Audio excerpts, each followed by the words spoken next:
Le Niger Delta Greenland Justice Mandate a menacé de nouvelles explosions d'installations pétrolières si le gouvernement ne satisfait pas sa demande de participation aux négociations avec les autres groupes armés. Le nouveau groupe a revendiqué la responsabilité de l'explosion d'un oléoduc dans la région. L'explosion a visé un oléoduc important appartenant à la compagnie d'État NNPC. Elle survient 24 heures à peine après que le nouveau groupe a menacé de s'attaquer aux installations pétrolières si le gouvernement continuait ce qu'il a qualifié de pourparlers à un sens avec la minorité ethnique Ijo.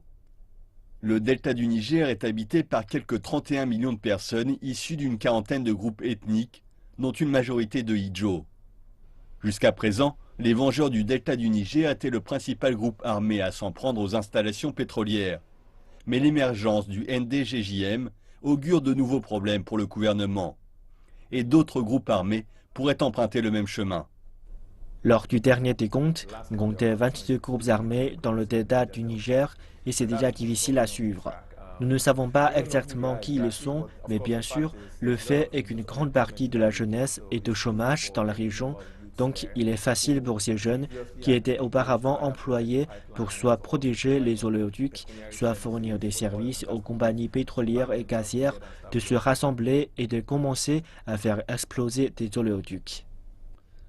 Depuis près d'un mois, le gouvernement négocie avec les représentants du delta du Niger. Mais ces revendications semblent indiquer que certains acteurs auraient été oubliés. Le NDJJM veut la cessation totale des activités pétrolières dans la région et met en garde contre toute tentative de réparation des oléoducs. Le problème est que pendant des décennies, l'exploration pétrolière a pollué la terre et l'eau. Et perturber la production est le seul moyen qu'a trouvé la population pour attirer l'attention du gouvernement. Maintenant, dans le delta du Niger, le seul moyen pour que le gouvernement vous prenne assez au sérieux pour vous donner de l'argent est si vous faites exploser des oléoducs. Et je pense que c'est une mauvaise politique qui a été en quelque sorte renforcée par les précédents gouvernements et qui fait que dès que des gens font exploser des oléoducs et deviennent agressifs, alors le gouvernement arrive et leur donne des contrats, leur donne de l'argent et bien sûr, on négocie même avec les vengeurs du delta du Niger. Et on leur donne aussi des contrats, on leur donne de l'argent, des choses comme ça. Mais je pense que c'est une politique qui pose problème.